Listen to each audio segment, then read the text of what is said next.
네, 안녕하세요. 일창남입니다.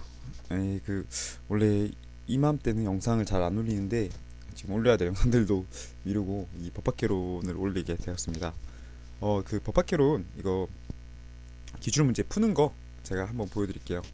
일단 제 상태가 기출 문제지 자체를 1년 4개월 만에 보는 거거든요. 예, 그리고 또 제가 풀이가 정확하지 않을 수도 있어요. 근데 최대한 답은 맞춰서 풀어보도록 할게요. 그리고 이 제가 이거 기출 문제지를 가끔씩 원래 하나 올리고 안 올리거든요. 왜냐하면은 공부를 다 한 분들이 이렇게 하라고, 경비 업법 같은 경우에는 공부를 다 하신 분들이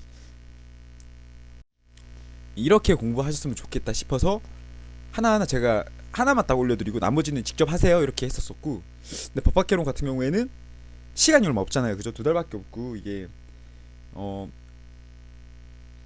문제가 범위가 광범위하다 보니까 다 외우기보다는 숙지에서 몸으로 알고 가는, 답을 고를 수 있는 능력을 기르고 가자는 의미로 한번 한 거예요. 왜냐면 세배수기 때문에 법학개론이 100점이 아니더라도 100점 맞으면 좋지만 100점이 아니더라도 다른 과목에서 충분히, 오히려 다른 과목이 더 고득점이 쉬우니까 법학개론은 뭐 7, 80점을 일단 먼저 만들어 놓고 그 위에 80에서 90, 90에서 100 뭐 이렇게 올라가면 좋고요.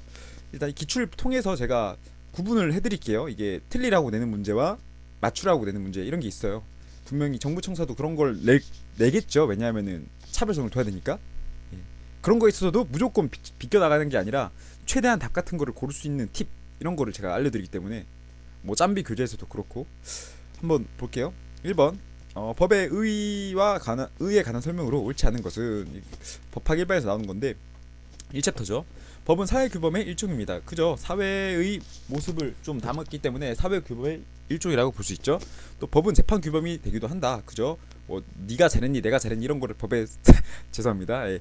너가 잘못했으니까 처벌해야 돼. 뭐 이런 거 있으니까 당연히 재판 규범 맞죠? 형법이 있으니까. 또 법은 존재의 법칙이지만 자연현상은 당위 법칙이다. 이게 반대로 됐죠.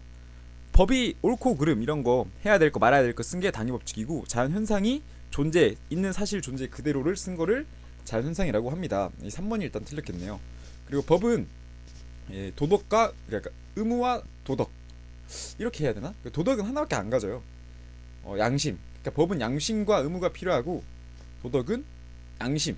뭐 도덕을 안 한다면은 비판 받을 일이지만 처벌받을 행위는 아니다. 이렇게 해서 1번의 답은 3번이겠네요. 자, 2번 지방자치단체의 자치입법에 관한 것을 고르세요. 이것도 맞춰야 되는 문제죠.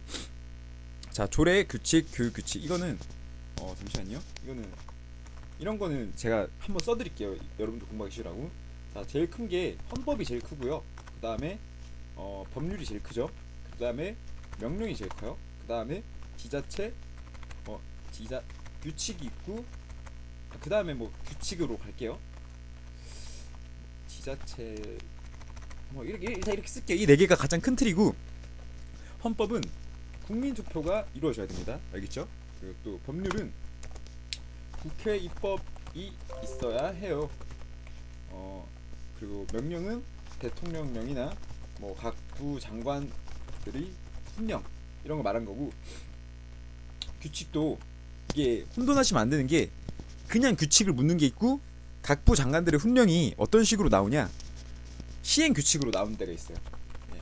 그러니까 보통 이게 법률을 보면은 뭐 이거를 대통령령으로 위임한다, 행정안전부 장관령으로 위임한다 돼 있으면은 행정안전부령으로 위임하는 사항이 시행 규칙이다.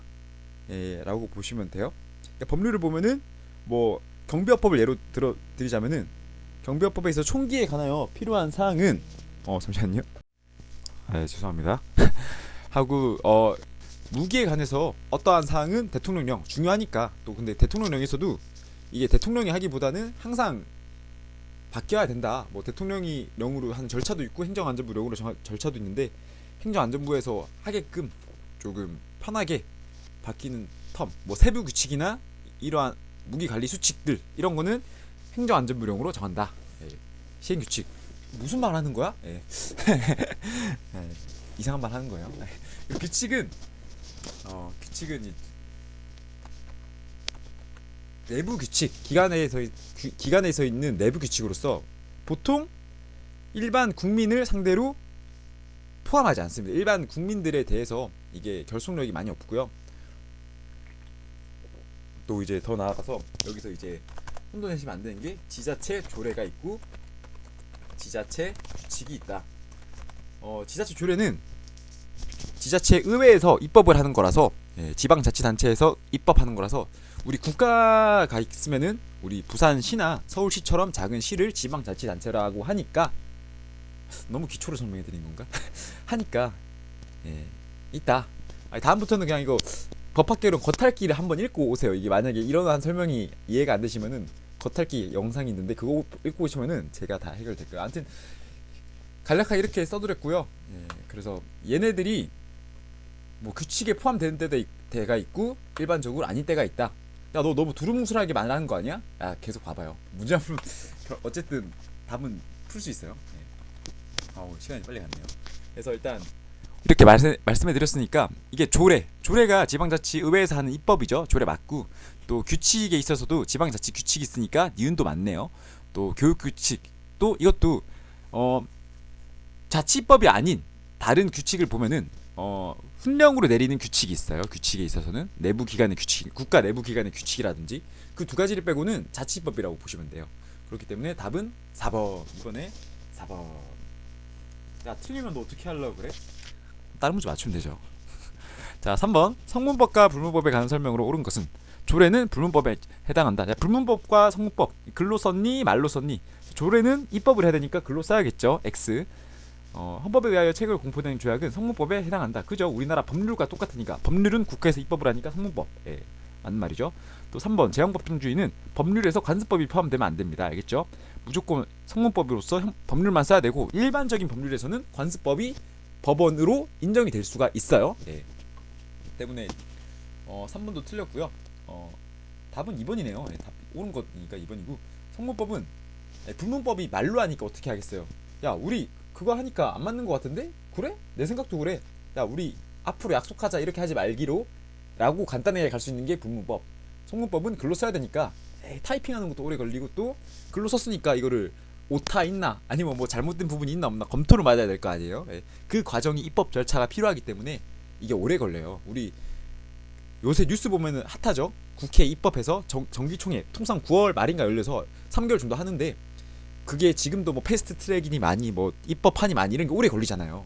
그게 사회 변화에 신속히 대응할 수 없다. 벌써 입법 기다리는 게 15,000 법안인가 1,500 법안인가 있는 걸로 아는데, 아무튼 답은 2번. 답은 2번. 4번. 법의 분류에 관한 설명으로 옳은 것은, 자, 민사소송법은 공법이죠. 자, 민법과 민사소송법의 차이는, 민법과 상법은 개인 간의 법률을 규정한 것으로서 사법, 민사소송법은 절차법이기 때문에 공법. X. 공법이 축소되고 사법이 확대되는 공법의 사법화 경향이 강해지고 있다. 공법의 사법화. 자, 잘 봐요. 이거는 이러한 말을 제가 한번 짬비에 담았던 것 같은데, 사법의 공법화 경향이 강해지고 있어요. 왜냐? 원래 근대화에 있어서는 이제 국가 권력이 셌으니까, 옛날에는 왕정시대에서는 뺏어와요, 권력을. 누가? 이제 그 프랑스 혁명이라 하죠. 그 해서 뺏어오거든요. 우리 개인한테도 다 줘. 하니까 어떤 일이 일어나요? 돈 있는 사람, 이용자만 돈이 많아지죠. 뭐 애들 고용해서 막 쓰고, 너 시급 10원 해. 너 안 할 거야? 딴 사람 쓸게. 이렇게 해서 너무 규율이 강해지니까 나라가 또다시 개입을 하는 거예요. 그렇기 때문에 현대에 있어서는 사회복지국가라 하거든요. 사회주의 말고 사회복지국가. 그렇기 때문에 사법의 공법화 경향이 강해지고 있다. 반대되는 말이죠. 자, 그리고 형법은 범죄를 저지른 사람에게만 적용된다는 점에서 특별법이다. 아니죠. 실체법이죠. 실체법. 특별법이 아니라 실체법입니다. 실체법. 모든 사람에게 다 적용이 되고, 이게 어떤 느낌이냐면 절차법이 아니기 때문에 실체법이라는 것이고, 특별법은 군 특별법, 군 형법 이런 게 특별법이에요. 알겠죠? 또 권리나 의무의 발생 소멸을 규율하는 법은 실체법이다. 그죠? 이게 맞네요. 그리고 이 권리의 의무의 실현 절차를 규율하는 법이 절차법이다. 때문에 4번이 정답. 4번에 4번이겠네요. 좀 빨리 할게요.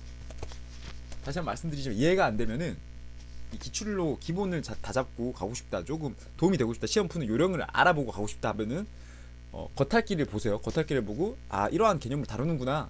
그래서 보시고 또 기본소로 가면은 또 편하니까 법의 적용에 관한 설명으로 옳은 것은 자 간주라는 말이 나오면은 기억하셔야 될 게 추정이 있어요. 추정. 간주는 번복이 불가능하고 추정은 번복이 가능하다. 그래서 간주는 반증이 안 돼요. 어떻게 해서든. 예. 법률에서 뭐 본다 이렇게 끝나거든요. 무엇 한 것으로 본다. 뭐 일상남을 남자로 본다 이러면은 간주기 때문에 추정이 안 돼요. 예. 근데 법률에 뭐 추정한다 이렇게 하면은 나중에 입증을 탁 해버리면은 그 사실의 전부를 주장한 자가 탁 해버리면은 이게 틀어져요. 예. 사실이 바뀌어서 소급 무효돼서 처음부터 이제 없었던 거 뭐 그런 걸로 되는 게 있는데 일단 틀렸죠 1번은. 그리고 또 사실의 진실 여부와 관계없이 의제하는 것은 추정이다. 아 이거 아니죠. 예, 사실을 관계없이가 아니라 사실에 입각해서 뭐 추정한다 이런 식으로 가야 될 것 같아요. 왜냐하면은 추정도 효과를 부여하기 때문에 관계없이 의지하면 안 되겠죠. 야 너 좀 자신 없는 것 같은데? 아 일단 자신이 없어요. 일단 3번 4번 보기. 이럴 때는 어떻게 해라? 3번 4번 봐라. 세모 치고 3번 4번 봐라. 확실한 건 X 치고 세모 치고 3번 4번. 자 입증 책임은 원칙적으로 사실의 전부를 주장하는 자가 부담한다. 예, 맞나요? 아니죠. 예, 이것도 아니고요. 입증 책임은 반대인 사람이 보통 주장을 합니다. 왜냐? 이미 뭐 형사 재판에 가보면은 너 살인죄로 왔고 여기 피 묻은 증거가 있다. 이래도 발뺌할 테냐 이렇게 하면은 뭐라 하겠어요, 여러분들? 아니다. 그 피는 내가 요리를 하다가 베어서 피가 묻은 칼이다. 누가 주장한 거예요, 그 사실을? 예? 사실을 전부를 주장하는 자는 검사인데 입증은 누가 한 거예요, 지금? 입증은 바로 그 피고인이 했죠. 예. 그리고 또 2인 이상 동일한 위난으로 사망한 경우에는 동시 사망한 것으로 간주한다. 이거는 맞는 말이고요. 이게 답은 5의 4번이겠네요. 예. 4번 같아요. 죄송합니다. 아니겠네요. 다시 가볼게요. 이거 추정한다로 가야 돼. 추정한다. 간주한다로 가면 안 되고 이거를 추정한다로 가야 돼요. 예. 기억이 남네요. 4번이 아니고 그러면은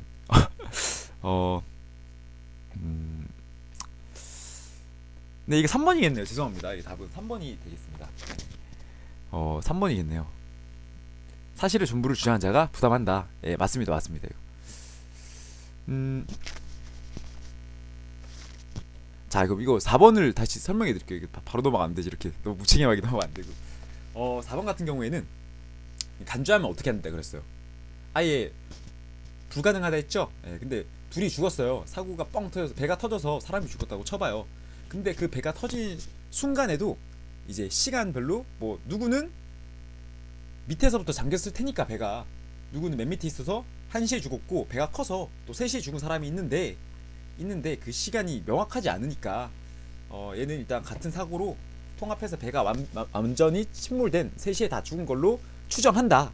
단 뭐 신체의 해부를 해서 정확한 시간이 추측되면은 이거를 번복할 수 있겠죠. 이 사람은 2시에 죽은 거고 3시에 죽은 거고. 이걸 왜 한대? 자, 잘 봐요. 이걸 왜 한지 잘 봐요. 3층에 있는 사람이 제가 아까 이거 재밌는 건데 기억에 남게 하려고 하는 거예요. 3층에 있는 사람이 아까 3시에 죽었다 했죠. 1층에 있는 사람이 1시에 죽었고. 근데 이 사실을 몰라요. 3층에 있는 사람이. 그러면은 이게 2시에 연락이 온 거예요. 여보세요? 예. 제가 당신의 아들입니다. 누구누구고요. 당신 여자 누구누구 알죠? 제가 그 사람 딸이에요. 다 끊어버렸어요. 이게 이러면은 혼의 자식이 있다는 거잖아요. 그죠? 근데 이 혼의 자식에 대해서 출생을 모르고 있으면은 이 혼의 자식은 상속권을 받을 수가 없습니다. 알겠죠? 그러면은 2시에 통화를 했으니까 어떻게 돼요? 죽기 전에 이제 혼의 자식이 있는 걸 알게 된 거죠. 그러면은 이 재산권을 상속권, 유증권이 있는 거예요. 이 사람은 자식이 친자로 해서 이게 친자가 2분의 1, 친모가 2분의 1씩 가져가거든요. 또 친모끼리 또 친자끼리 2분의 1을 또 엠빵 해야 되는 것도 있고. 그렇기 때문에 안때 혼의 출생 자식을 모르고 있다가 안때에는 이제 자신의 자식으로 인정이 돼서 그 상속권이 생겨요. 그렇기 때문에 이거 만약에 3시에 이게 1시에 다 죽은 걸로 추정을 해버린다고 쳐봐요. 그냥 처음부터 사고가 있던 시간대로. 그러면은 죽고 나서 전화가 걸린 것처럼 보이기 때문에 어때요? 죽은 시간 때문에 이제 상속 유증을 받을 권리를 주장 못하는 거예요. 그렇기 때문에 이걸 추정한다라고 해서 아니다, 이 사람은 3층에 있었기 때문에 이 배침몰 시간이 올라가는 시간이 보니까 계산해 보니까 3시더라. 예, 그래서 내가 혼의 자식인 걸 충분히 인지하고 죽었다. 상속권을 받을 수 있다. 너 무슨 재미없는 사례를 든 거야? 이거 시험 기출 문제로 잘 나오는 거라서 한번 알려드린 거예요. 형법에 나오는 거고, 혼의 출생 자식, 민사에서 나오겠네요. 혼의 출생 자식을 모르고 있다가 안 때부터는 이제 친자로서 상속권이 상속을 받을 수 있다. 유권 해석에 해당하는 거, 유권 해석이 있으면 반대로 뭐가 있겠어요? 무권 해석이 있겠죠. 무권 해석. 그러면은 유권 해석은 하나만 있고 나머지 다 무권 해석이란 말이겠죠. 보면은 이 행정 해석, 뭔가 공공기관 같죠. 그래서 3번이 유권 해석이고 나머지는 무권 해석입니다. 어떤 건지는 제가 그거 겉핥기 써놨으니까 읽어보세요. 너 대충 가르치는 거 아니야? 빨리 가야 돼요. 지금 벌써 16분 지나서. 권리자의 일방적 의사 표시에 의하여 법률 관계를 변동시킬 수 있는 권리. 자, 이거 일단 이 네 가지 보면은 뭐 떠올려야 되냐면은 작용에 의한 분류라고 해서 항구 지형이 떠올라야 돼. 항구 지형, 항변권, 청구권, 지배권, 형성권 해서 이 청구권은 뭐뭐 해줘, 내가 요구하는 권리 해줘. 항변권은 그 청구권 한 사람이 뭐뭐 해줬는데 싫어, 안 할 건데 이렇게 하는 거. 항변권 거절하는 거. 지배권은 다스리는 거. 자, 친권은 같은 경우에는 내가 아들을 다스리죠. 이거는 법률 관계를 변동시키는 게 아니죠. 왜냐하면 내가 아들 자체를 바꾸는 거니까. 근데 형성권은 법률 관계를 변동시킵니다. 대표적인 예로 취소가 있는데 계약을 하다가 내가 이거 계약을 취소하는 경우 이 어떻게 돼요? 이 관계가 어떻게 되나요? 사라지죠. 서로 양방이 합의를 해서 뭐 해줄 것을 담보로 너 채무, 나도 이거 해주니까 너도 이거 해줘, 채무를 부담해서 서로 합의를 하는 게 계약인데, 한 사람이 싫어, 나 이거 안 할 거야, 이제 취소할래, 이러면은 그때부터 이제 계약이 깨지죠. 법률 관계가 깨지는 거예요. 그게 뭐다? 형성권. 취소. 1번, 7번에는 1번입니다. 권리와 의무에 관한 설명으로 옳지 않은 것은, 자, 공권은 공법 관계에서 인정되는 권리이다. 당연한 말이죠.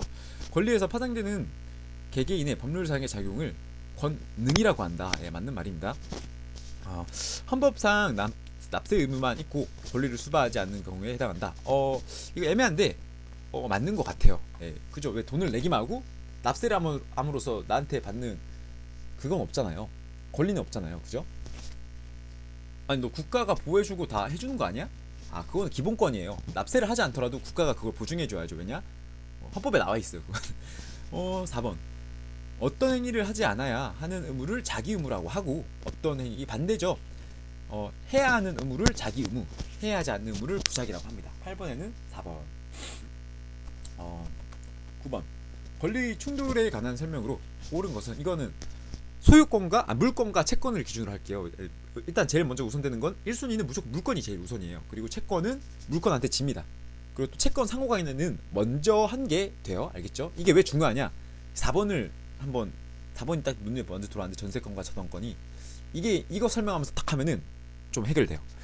채권 상호간에는 원칙적으로 성립한 선후에 따른 우선순위의 차이가 있죠?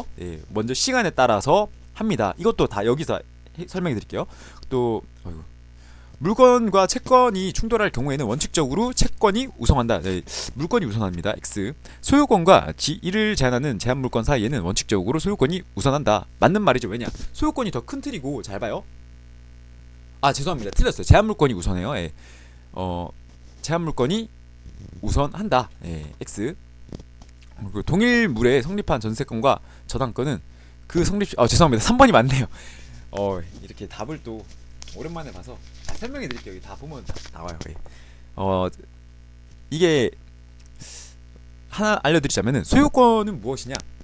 내가 물건을 가질 수 있는 권리. 땅 가지고 있으면 누구 거예요? 땅 소유권 내 거예요. 자, 소유권과 반대로 점유권이란 게 있어요. 땅을 내가 가지고 있더라도 그 땅 위에 다른 사람이 살고 있어요. 전세 주면 다른 사람이 살고 있죠. 그럼 그걸 점유하고 있는 사람은 누구예요?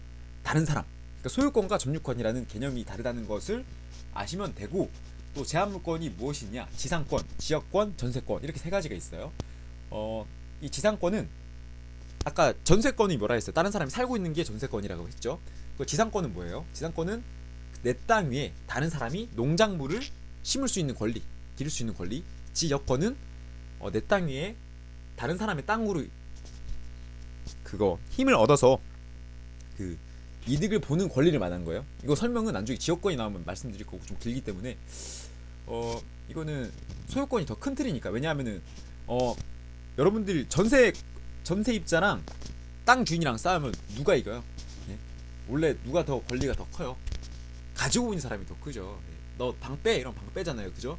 그렇게 생각하시면 되고 예외적으로 그 전세권이 돈이 작을 때가 있어요. 작을 때 소규모 전세권자라 해야 되나? 뭐 그런 사람이 있어서는 보호하기 위해서 소유권자가 이를 주장할 수 없다 뭐 이렇게 하는 게 있거든요. 그런 거는 뭐 부동산 특별법에 나오는 것이고 4번이 중요한데 4번을 알면은 이 전세권 저당권 관련돼서 제한 물건까지도 조금 개념이 잡혀요. 이 등기부를 보시면은 갑구 을구가 있는데 소유권이 갑구에 나오나 그럴 거는 걸로 아는데 이 저당권 개념이 여러분들이 집을 살 때 저당 대출을 담보 대출을 끼고 살죠. 예, 담보 대출 끼고 살고 은행은 이걸 뭐 저당 잡나 뭐 이렇게 얘기를 하더라고. 이게 사회 초년생분들은 모르실까봐 말씀드린 건데 저당 잡는다 하잖아요, 그죠?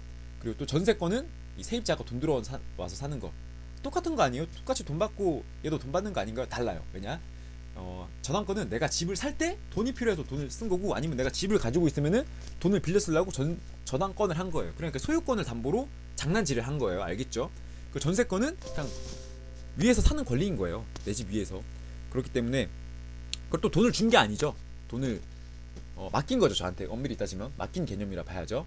그리고 또 그 전세권 저당권이 우선하면은 이게 문제가 생겨요. 알겠죠? 가령 전세권자가 들어와 살아요. 점유만 한다 그랬잖아요. 예. 소유권이 없으니까 전세권은 다르니까 이 사람이 살고 있는데 1억 3억짜리 집에 2억짜리 전세를 한다 해봐요. 근데 3억짜리 집이니까 이 밑에 사람이 이거를 끼고 2억짜리 저당을 잡혀버린 거예요. 소유권자가. 그러면은 1순위 10월 1일 날에 전세를 입주했는데 10월 4일 날에 저당권이 잡혔다 생각해봐요. 그러면은 3억짜리 집이니까 이게 돈이 팔려버리면 3억밖에 안 남으니까 지금 빚이 발생한 거는 4억인데 갚을 돈은 3억. 손해보는 사람이 저당권이 우선해버리면은 저당권 2억 까버리면은 전세권자가 손해를 보잖아요. 예, 그렇기 때문에 안 되고 이 두 개는 채권 성질이잖아요, 그죠? 채권 성질이기 때문에 우선순위가 있어요. 알겠죠? 우선순위가 있다. 그래서 먼저 성립한 거의 순서에 따라 가는 것이고 통상적으로 또 예외적으로 뭐 이럴 때는 저당권이 먼저 한다, 전세권이 먼저 한다 있는데 일반적으로 시간의 순서에 따르고 그게 등기부 등본을 보면은 이제 1구에 1순위는 전세권이고 2순위는 뭐 저당권, K은행 뭐 이렇게 나와요. 알겠죠?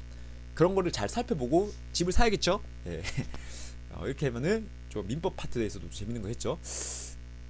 10번 대한민국 헌법 전문에서 언급하고 있는 내용 아닌 것은 이거 틀리라고 내는 거죠. 이거 외우고 있는 분 계시나요? 예, 계시면은 애국자시겠네요. 저는 안 외우고 있고요.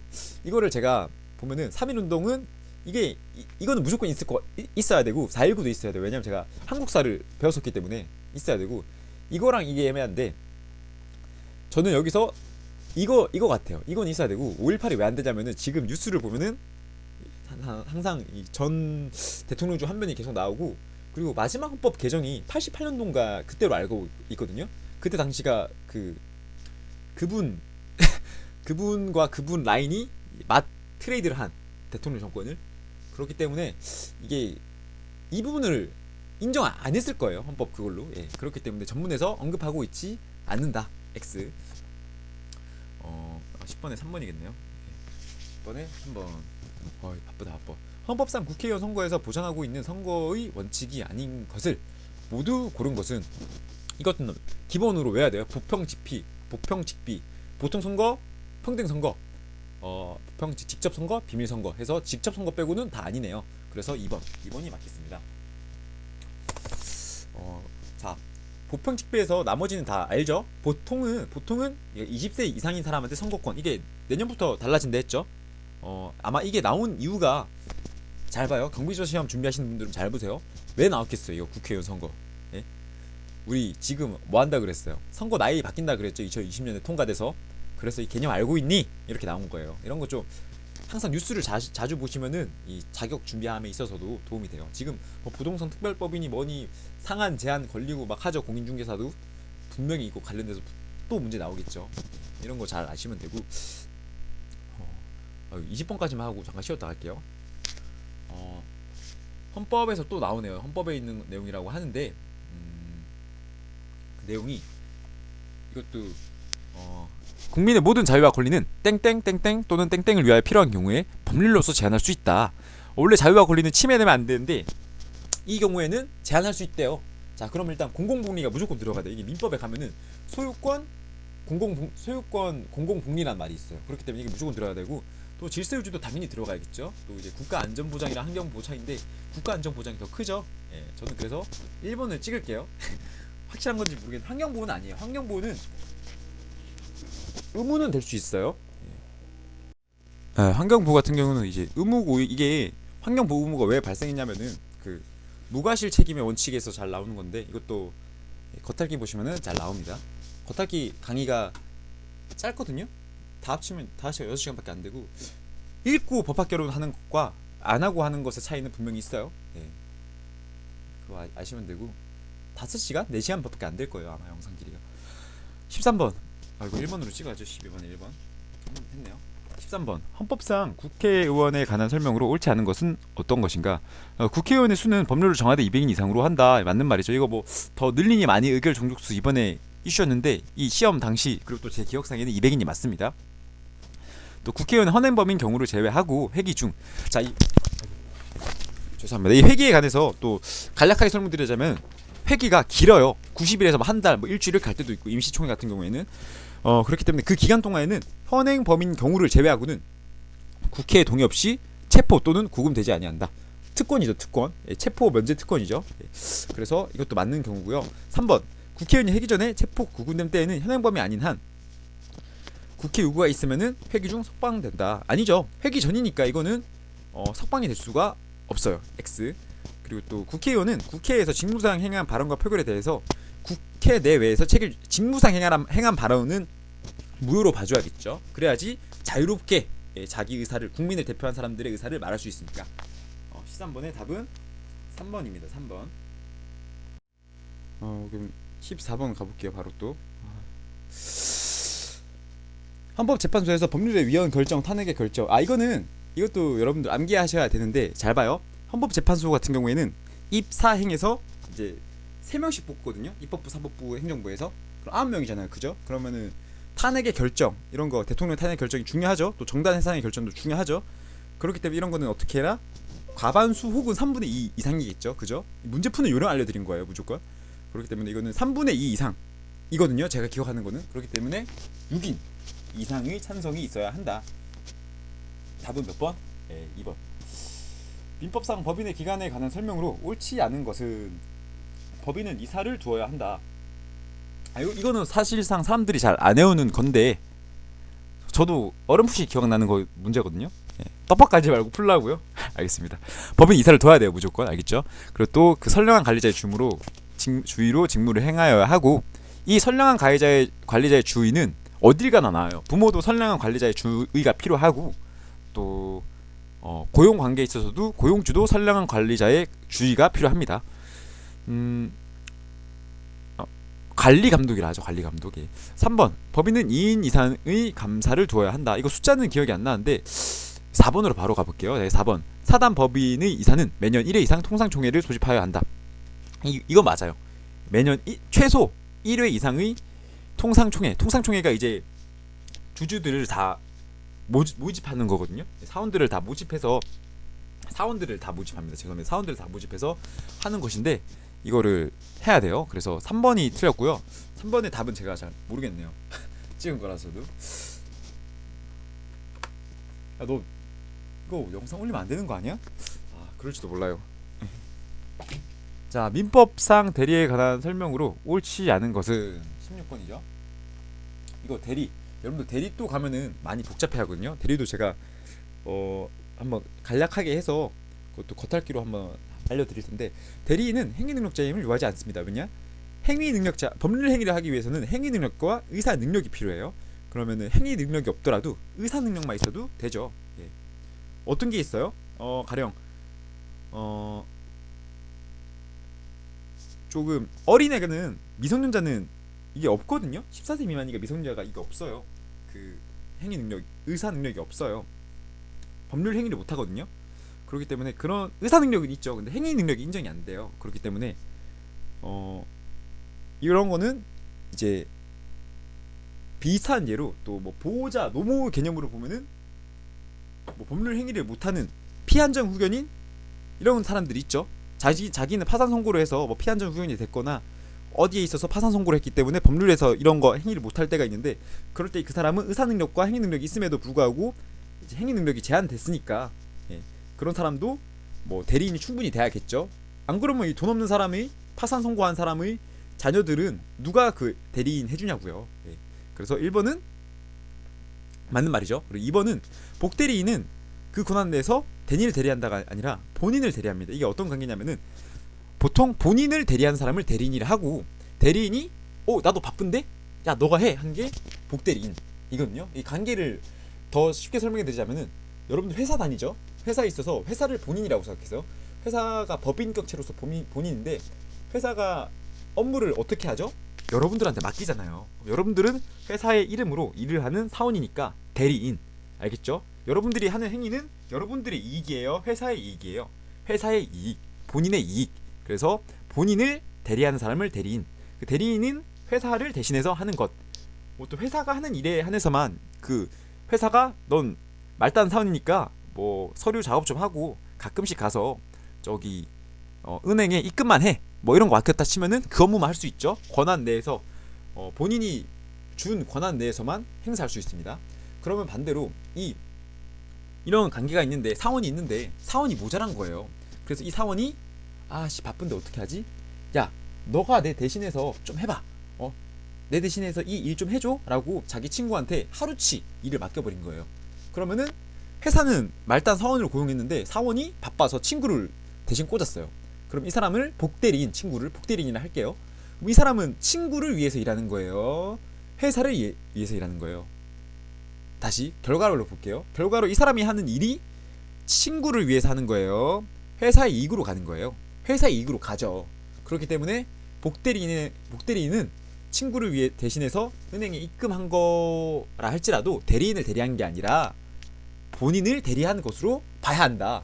이게 왜 본인 대리인을 대리한 게 아니냐? 잘 봐요. 그렇게 대리인을 대리했다 치면은 이 문제가 발생하면은 대리인이 책임을 져야 되는 거예요. 돈 만약에 1억을 입금했는데 이게 잘못 입금을 해서 회사 손실이 났다. 그러면은 대리인이 이걸 다 책임져야 되는 거예요. 알겠죠? 어떤 개념인지 알겠죠? 그렇기 때문에 본인을 대리한다. 2번이 틀려서 16번에는 이미 대리인은 본인의 승낙이 있거나 부득이한 사유가 있는 경우 복대리인을 선임할 수 있다. 맞는 말이고요. 4번 대리인이 그 권한 내에서 본인을 위한 것임을 포시하는 의사표시는 직접 본인에게 대하여 효력이 생긴다. 그죠? 여러분들 마지막에 뭐 사원이 일을 하더라도 주식회사 누구누구입니다 이렇게 통화도 하기도 하고 뭐 회사 이름으로 입금하기도 하고 그러잖아요. 그죠? 빨리 끝낼게요. 죄송합니다. 민법상 타인의 토지에 건물, 기타 공작물이나 수목을 소유하기 위하여 그 토지를 사용할 수 있는, 아까 말했죠? 타인의 토지에 농작물 지는데요, 공작물이나 이런 거 지상권.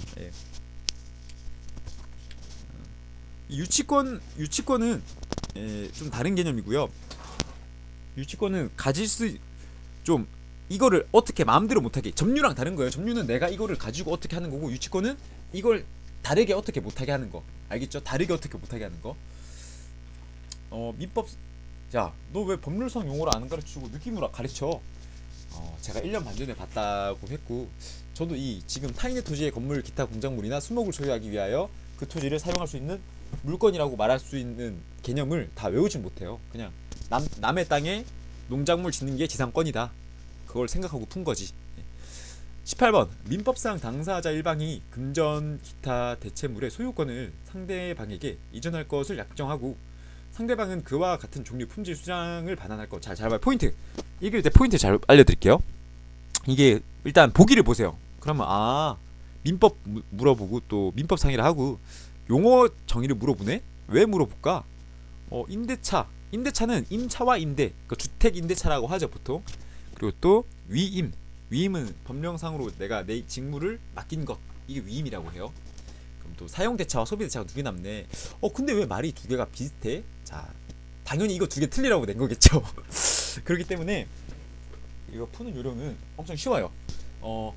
상대방에 이전할 것을 약정하고 포인트는 그와 같은입니다. 그와 같은 수량으로 반환할 것 그와 같은. 그러니까 이게 어떤 예가 있냐면은 물건이라 해도 자동차를 빌려주는 경우가 있고 빵을 빌려주는 경우가 있다 쳐봐요. 빵을. 예. 빵은 어떻게 해요? 빵은 먹죠. 먹으면 어떻게 돼요? 빵 사라지죠. 소비된 거잖아요. 그죠? 그러면 이거를 야 빵 내가 10개 빌려준 거 돌려내? 이러면 갑자기 으악 하면서 막 죄송합니다. 우정한 거고 빵을 토해내서 줄 수는 없잖아요. 네? 새로 사서 같은 풀 수량으로 줘야지. 예, 그런 거를 소비 대차. 예, 알겠죠? 대신 차 잘 봐요. 차는 야 내가 쓴 차 그 차 그대로 돌려내 하면은 쓴 상태로 돌려줘요. 예, 알겠죠? 그게 사용 대차.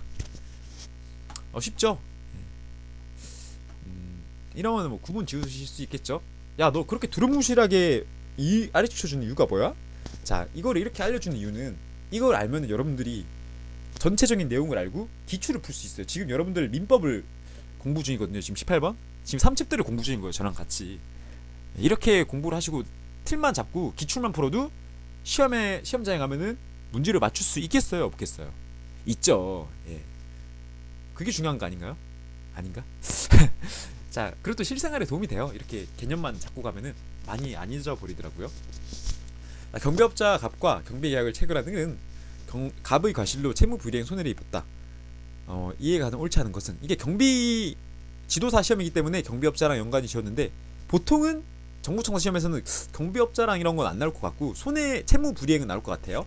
자, 채무불이행이 나오면은 이게 불법행위로 인한 것과 채무불이행을 잡아야 돼요. 채무불이행은 당사자 간의 계약을 어겨서 법이 아니에요. 법이 당사자 간의 계약을 어겨서 손해를 발생시킨 거고 불법행위는 법을 어겨서 당연히 법이 더 크죠. 법을 무조건 지켜야 되고 계약은 법령이 없더라도 당사자끼리 이미 약속을 한 거니까.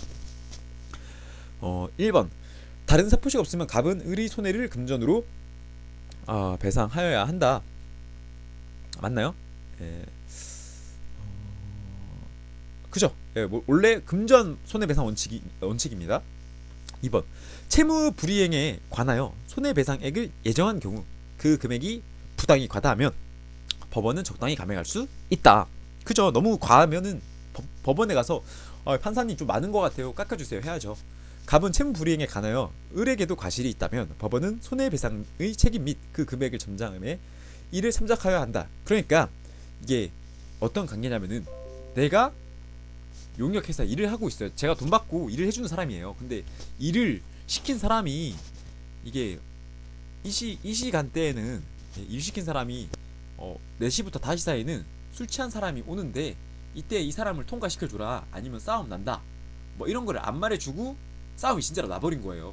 항상 말해줘야 했던 관례였는데 그러면은 을에게도 과실이 있기 때문에 이거를 을이 싫다 내가 왜 그걸 왜 말해야 했냐 내가 말은 안 했지만 계약할 때 이런 거 말해달라는 것도 없었다. 법에 나와 있는 것도 아니지 않냐 뭐 이렇게 나올 수도 있잖아요. 그죠? 왜냐 돈 관련된 거니까. 그렇기 때문에 그런 거는 법원이 참작하여야 한다. 할 수 있다가 아니라 하여야 한답니다. 하여야 한다. 알겠죠? 의무입니다. 의무. 또 4번 갑의 채무 불이행에 고의나 과실이 없더라도 을은 갑에게 손해배상을 청구할 수 있다. 자 이거 진짜 치사한 문제예요. 이거 치사한데 쉬운 문제. 왜냐면은 손해배상이라는 개념 자체가 상대방에게 고의 또는 과실, 그러니까 고의뿐만 아니라 실수로도 피해를 입힌 경우에 배상하는 거거든요. 그러니까 고의 또는 과실 둘 다가 없으니까 손해배상을 청구할 일이 없는 거예요.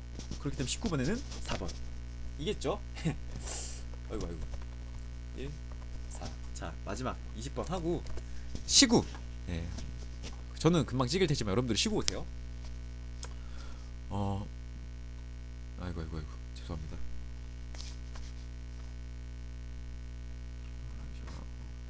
경비업자 갑은 귀중품을 경비하는 중 절차라든 을의 손목시계를 정당방위. 자 정당방위 나오면 정당행위도 있어야 되고 또 긴급피난 이런 거 있는데 이런 게 어디 나와 있다? 겉핥기. 야 너 겉핥기 홍보하는 거 아니야? 겉핥기 공짜예요. 다 보세요 그냥. 공짜고 자료도 이제 이번 주 중으로 다 만들어서 올릴 거니까 무료로 다운 받으셔서 기본 개념 잡고 가셨으면 좋겠습니다.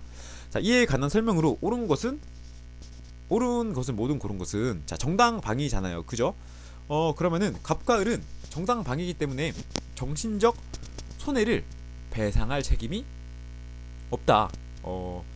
그죠? 예, 맞는 말이죠. 그리고 또 갑은 옳은 것이네요. 옳은 것. 예, 가볼게요. 계속 손목식에 대한 재산적 손해를 배상할 책임이 있다. 예, 갑은 을에게 있죠. 왜냐? 재산적 피해잖아요. 재산적 피해. 정당방위이기 때문에 이거는 책임이 있다. 왜냐? 고의 또는 과실 이런 것도 있고, 이거 정당방위는 그 형법에서 나오는 건데 법령에 의한 벌칙을 그거 하는 거지. 정당방위더라도 이제 재산상의 이익으로 따졌을 때 재물의 피해를 정당방위로 보진 않거든요. 어지간하면은 또 약간이라도 있어야 되죠. 왜냐하면은 절취하려는 거잖아요. 그죠? 절취하려는. 예. 부득이 파손. 그리고 또 부득이 파손이라 나와 있네요. 부득이 파손은 뭐겠어요? 예. 피할 수 없이 파손을 했다. 과실로. 고의 또는 과실. 뭐 발생한 거죠. 고의 또는 과실이 아닌 거는 정당 복잡하려나 이러면? 일단 계속 가볼게요. 을은 병에게 손목식에 대한 재산적 손해를 배상할 책임이 있다. 예. 을은 병에게 손목식에 대한 재산적 손해를 배상할 책임이 없다. 맞나요? 없죠. 이 사람은 없고요. 갑과 을은 정신적 손해는 할 필요가 없죠. 왜? 정신피해를 받았다는 말도 없고, 또 절차는 사람의 잘못이 크기 때문에 당장에 일단 피해본 게 또 물리적인 피해잖아요. 그죠? 그렇기 때문에 문제 자체가 좀 질이 나쁘긴 해요.